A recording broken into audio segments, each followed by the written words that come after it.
Nuevamente nos encontramos jueves 10 de la mañana en nuestra cita habitual, gracias a IMEFI TV, que nos permite compartir con ustedes nuestro programa Mundo Laboral MX. Soy Hipólito Romero. El día de hoy vamos a hablar de dos temas que se mezclan o se compaginan muy seriamente en la realidad nacional y que han sido problemáticos o por lo menos han levantado ámpula en este año. Tengo para platicar sobre pensiones y presupuesto a nuestro invitado, el doctor Carlos Matute González, a quien agradezco su presencia el día de hoy aquí en estas instalaciones de IMEFI, aquí en Coyoacán.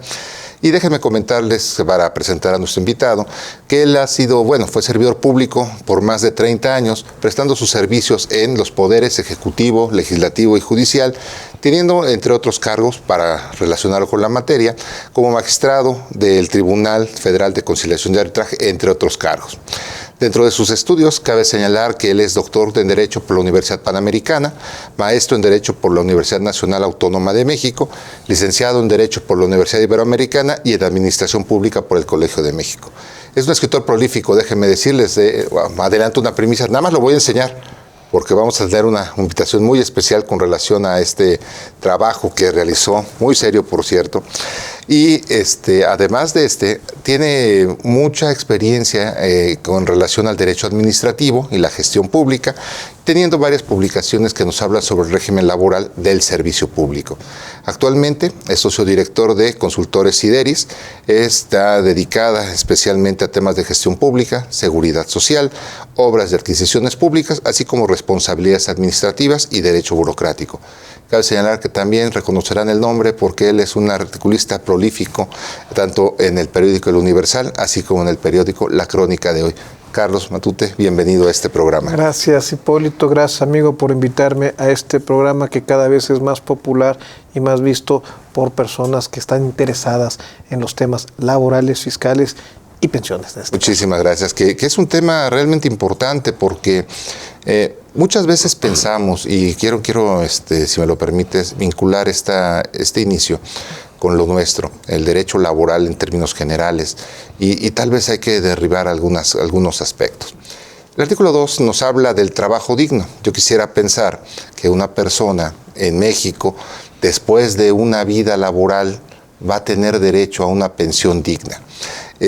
Teniendo esto de que ha tenido un trabajo digno, donde se le respetan, entre otras cosas, sus derechos fundamentales, no hay discriminación, hay capacitación y adiestramiento, un salario remunerador y el acceso a la seguridad social.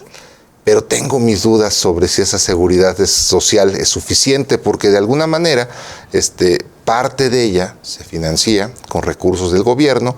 Y tengo esa preocupación, Carlos. ¿Qué nos podrías decir en este caso? Bueno, yo lo que quisiera primero comentar es que la pensión tiene que ser algo vinculado, más que con el trabajo, tiene que estar vinculado con la vida misma. O sea, todo mundo tiene derecho a recibir un apoyo social en los momentos que lo necesita o lo requiere por condiciones especiales. Y el más normal, más frecuente, es la vejez, pero hay otros más, como puede ser la orfandad, la viudez, la discapacidad o incluso la falta de oportunidades de trabajo, que esto es muy, muy, muy importante. Y entonces vamos a hablar, cuando hablamos de pensiones, yo creo que más de trabajo digno tenemos que hablar de vida digna. O si queremos hablar de trabajo digno, habría que aumentar el concepto de trabajador. Desde que nos tocó hacer la ley o participar en la nueva ley del Seguro Social, visualizábamos al trabajador no como aquel que tiene un vínculo laboral con un patrón, incluso ya sea informal o formal o informal, cualquier vínculo de subordinación con una persona que tiene capital, sino más bien lo visualizábamos como aquella persona que vive de su esfuerzo. Independientemente que haya un capital de por medio o no haya un capital de por medio, el trabajador va a ser el profesionista, el comerciante en pequeño, ¿por qué no el comerciante ambulante, el taxista, ahora el conductor de Uber? Realmente son trabajadores porque viven de su trabajo, de su esfuerzo, disculpen la tautología, viven de su esfuerzo y por lo tanto su fuente de ingreso depende incluso de su salud y de sus capacidades para llevar a cabo una actividad. Y cuando éstas se pierden por cualquier circunstancia, pues debe haber un apoyo social, ojo, debidamente financiado, transparente y claramente financiado, y con una distribución equitativa que permita que reciban recursos de todos en forma adecuada y justa.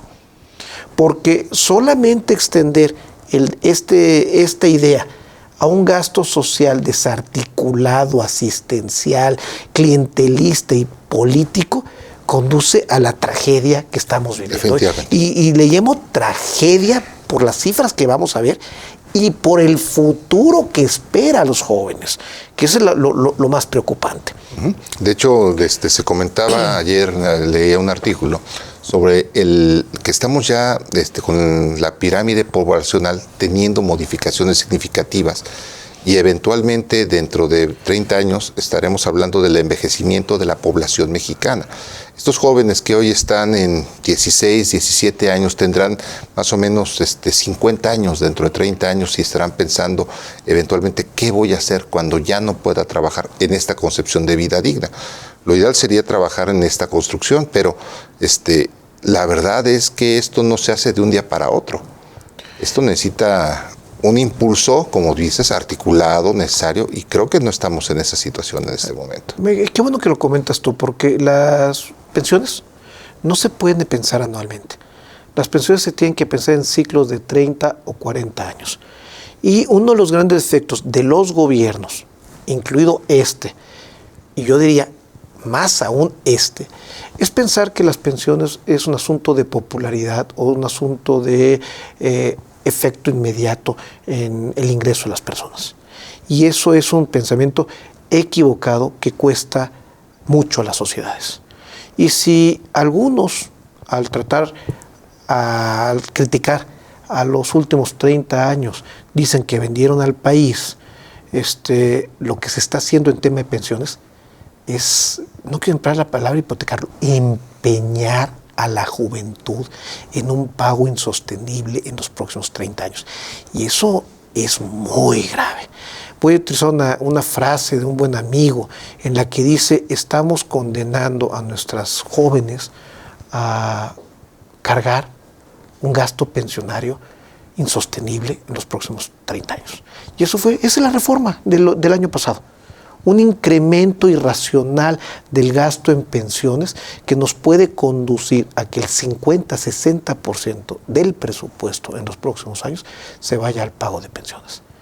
Y esto sería justo si fuera correctamente distribuido, pero eso no está sucediendo, como ya platicaremos en breve. Entonces, es un punto fundamental.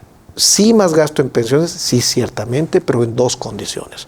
Con una fuente de financiamiento clara, transparente, sostenible en el tiempo, que es muy importante, y finalmente con una distribución equitativa de ese gasto en pensiones, no concentrada en un grupo. Que es lo que toca estos puntos muy importantes, porque definitivamente estamos viendo la convivencia de pensiones con regímenes diferentes.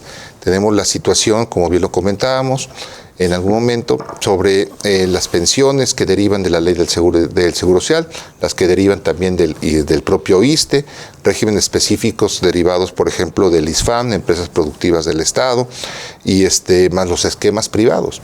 Entonces, tenemos un sistema desarticulado, pero aquí lo importante será, ya vinculándolo con el tema que tenemos el día de hoy con relación al presupuesto.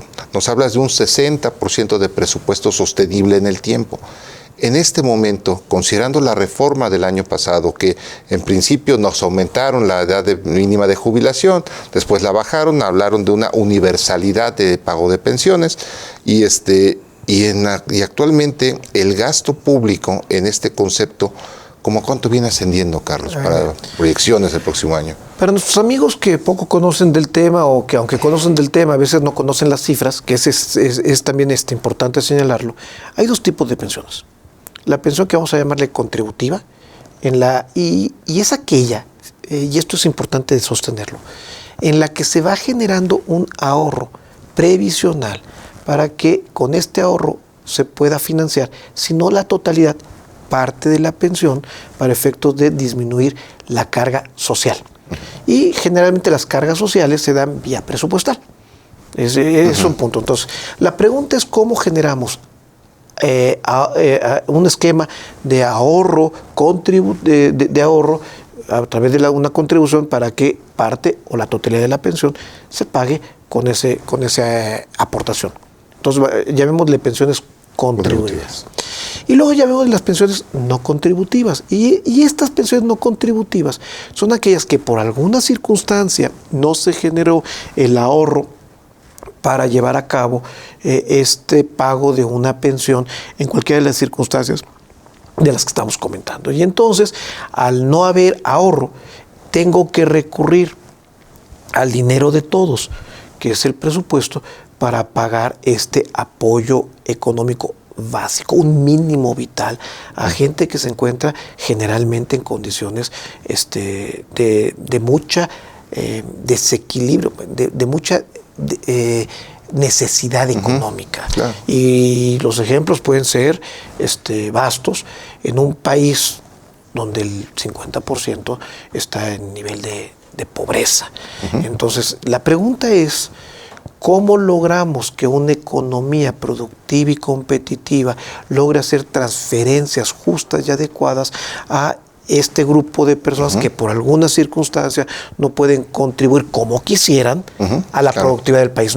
Hay mucha gente, no es que no quiera trabajar en un empleo formal, es que no hay oportunidades.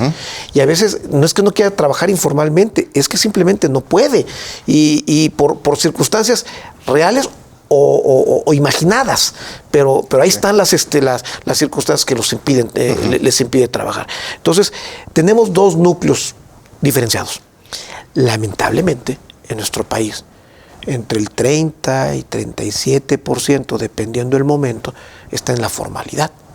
Y el otro 63% somos de aquellos trabajadores que no somos trabajadores para la ley federal del trabajo, porque no estamos en una relación laboral, pero que realmente vivimos de nuestro esfuerzo. Claro. Y que si dejamos de producir o de servirle a alguien de manera directa o indirecta, pues dejamos de recibir ingresos y por lo tanto de tener la posibilidad de darnos una vida digna. No que nos den, claro, de darnos una vida digna.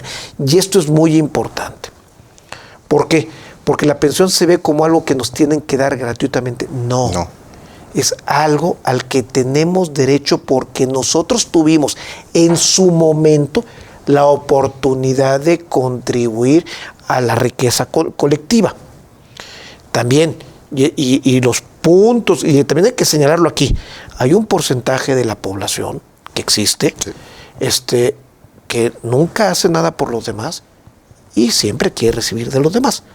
Pero por este porcentaje no vamos a tomar una política contraria a todos los que intentan aportar o aportan, claro, y no reciben nada a cambio de esa aportación. Sí hay gente que siempre quiere viajar gratis o que los demás paguemos sus ingresos o incluso sus privilegios. Sí, es un punto. Sí, siempre los hay. Pero la mayoría estamos en este cajón de que queremos aportar y a partir de esa aportación por recibir algo, ¿no? A cambio. ¿Sí? O queremos aportar y no podemos aportar. Sí, porque las estructuras económicas o nuestras condiciones personales no nos lo permiten. Definitivamente. Entonces, esta gran división que nos acabas de comentar sobre contributivas y no contributivas es la primer parte para entender el fenómeno del deber del actual gubernamental para lograr esto que nos comentas. O sea, vida digna va a trascender de la parte de trabajo digno. No siempre con el trabajo digno vas a tener esta parte por estos elementos que nos comentas, estos factores reales, informalidad y demás.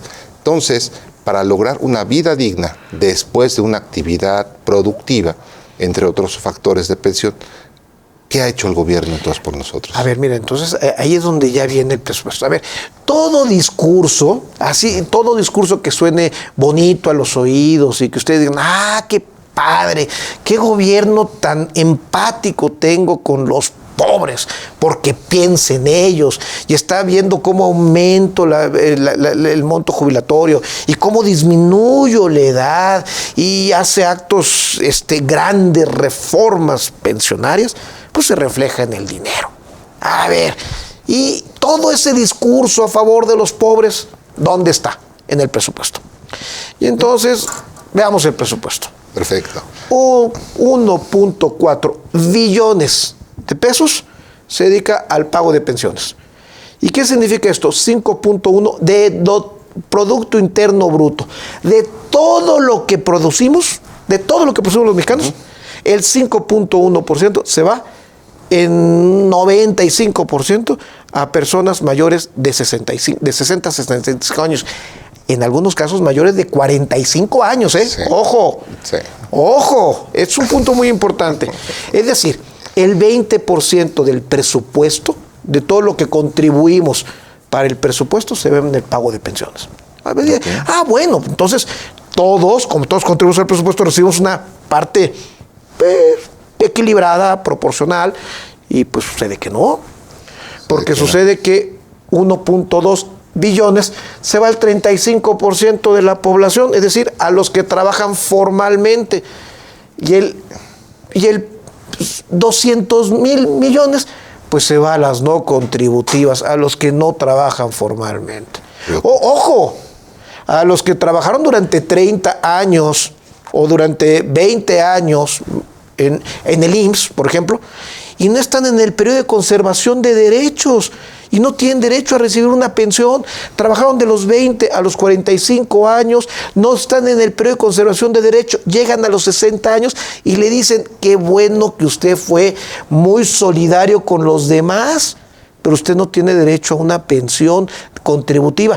Oiga, yo contribuí 25 años, pero no cumple con los requisitos de la ley, haberse mantenido trabajando hasta los 60 años. Oiga, eso solamente sucede en los trabajadores de altos ingresos. Usted es trabajador de bajos ingresos, no pudo mantenerse en el mercado de trabajo. ¿Cuánto lo sentimos? No tiene pensión. Y esa es la gran injusticia de los sistemas de reparto.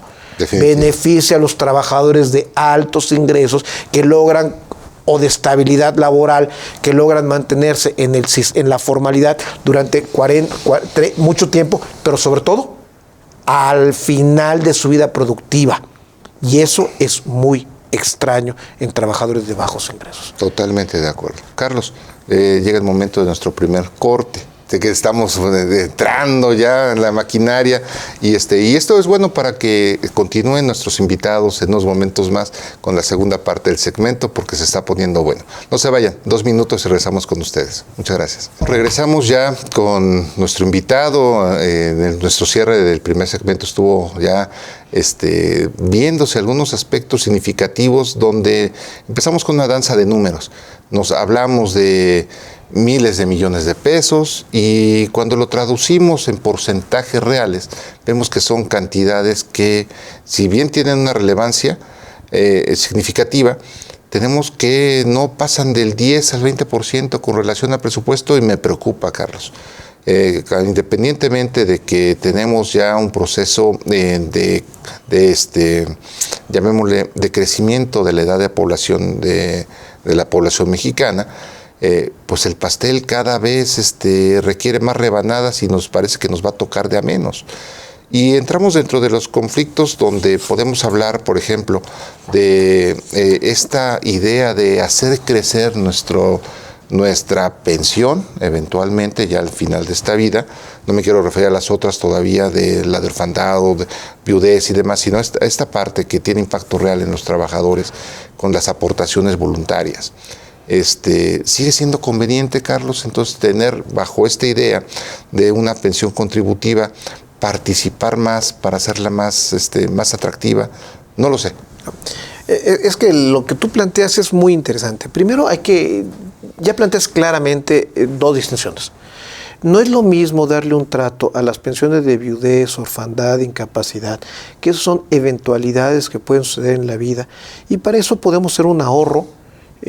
Para eso sirven los seguros, para hacer un ahorro estimándose con los riesgos que realmente ocurran, con la edad de la población. Y eso se puede manejar de una manera diferenciada, estableciendo fondos colectivos o fondos privados, no, yo no tengo mayor problema con eso, pero que permitan de alguna manera pues hacer frente a estas eventualidades. Dejémoslos por separado.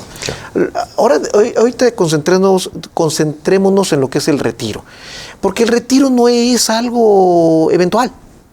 O sea, claro, pena de muerte quien no llegue a viejo. En pocas palabras, el dinero del retiro no es propiamente un seguro, es previsional. ¿En qué sentido previsional? Pues que todo mundo sabemos, salvo que fallezcamos, que llegaremos a viejos y que nuestro ingreso disminuirá.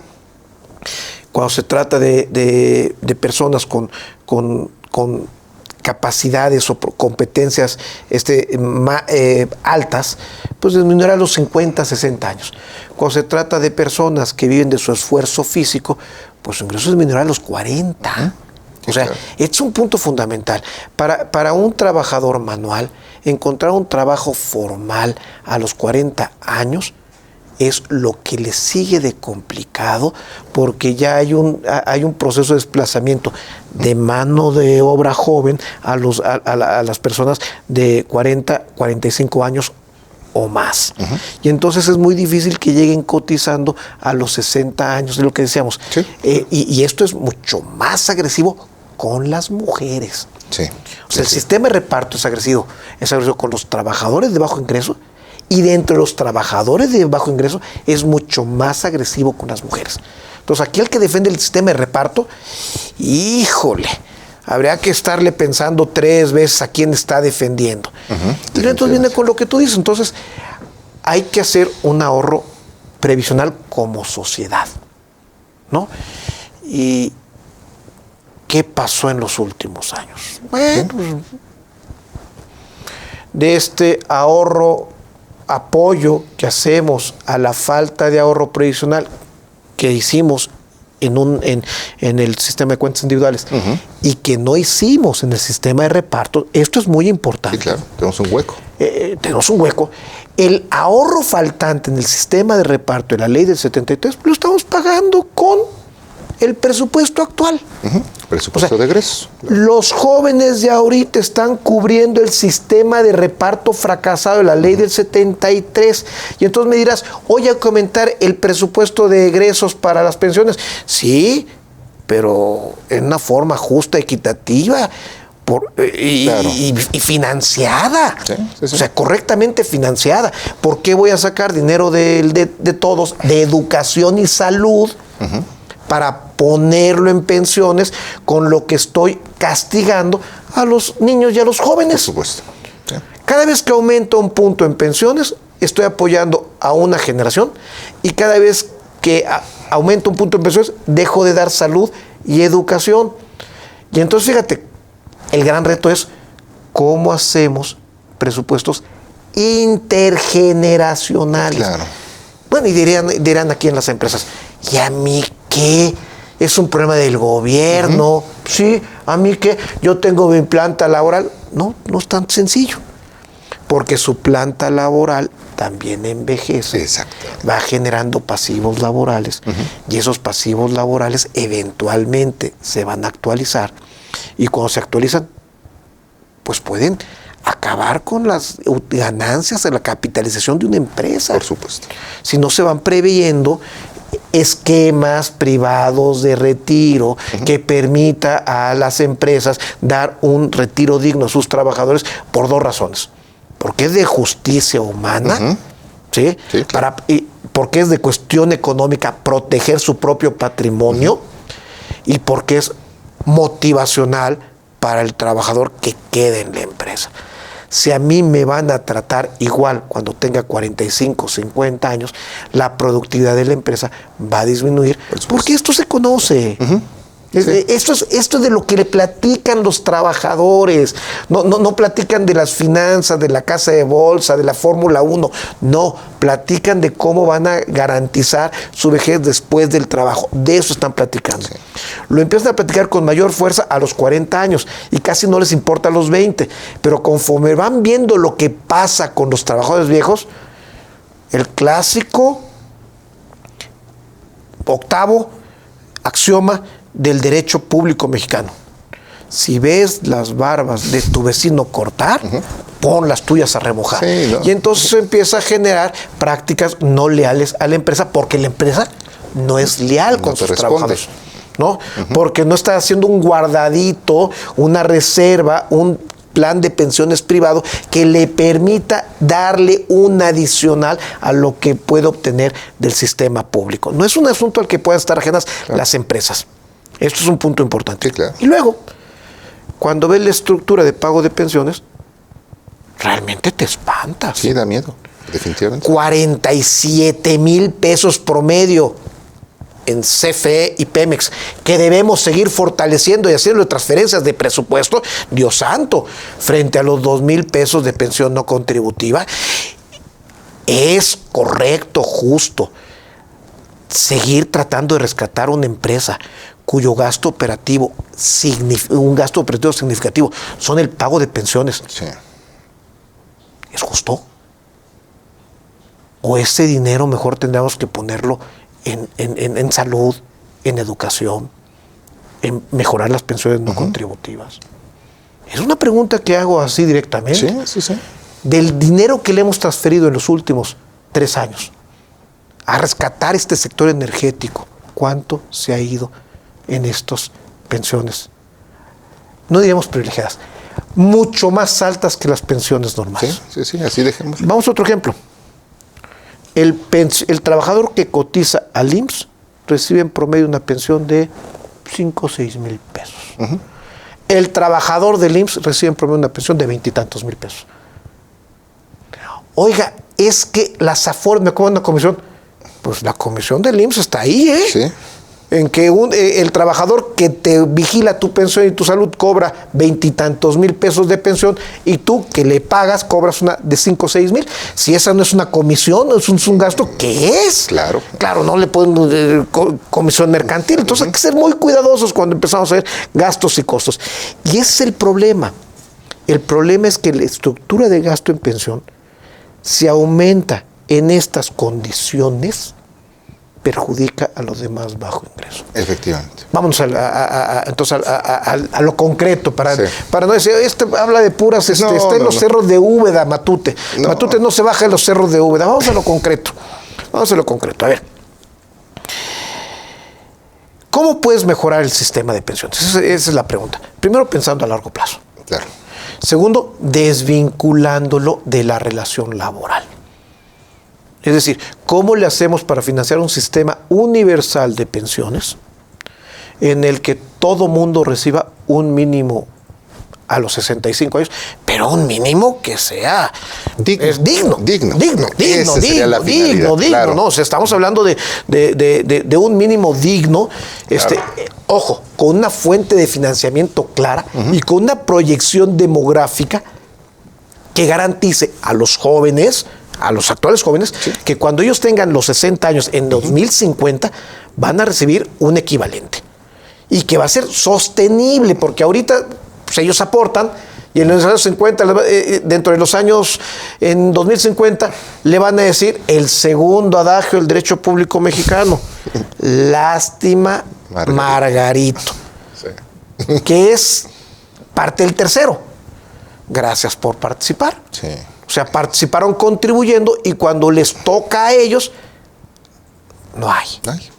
Y entonces, reforma pensionaria. Vamos a ver, vamos a analizar. Okay. Vamos a analizarla. Tenemos todavía 3 minutos. Adelante, vamos a dar. Reforma pensionaria. Aumento la importancia del presupuesto, disminuye la importancia de la cuenta individual. Es decir, con la reforma pensionaria, ahorrar o no en la cuenta individual en términos obligatorios pierde importancia, porque al final representa el 15% del total de las pensiones en el 2040. Es decir, la carga se puso al presupuesto para poder dar más a la generación actual. Es decir, los que ganamos somos los hombres de mayores de 50 años durante los próximos 10 años y pierden los jóvenes a las personas menores de 50 años. Ese es el primer efecto de la reforma pensionaria. Vientos. Benefician a 20,000 trabajadores y perjudican a 60 millones de trabajadores. Esa es la primera relación. Segunda relación. En la miscelánea fiscal se les ocurre decir, la aportación voluntaria a la cuenta individual o la aportación que hacen los patrones a la cuenta individual adicional a la obligatoria está topada. Ya no es deducible. Es decir, no ahorres. Es lo que te están mandando el mensaje. Sí. No ahorres, porque te castigo el ahorro.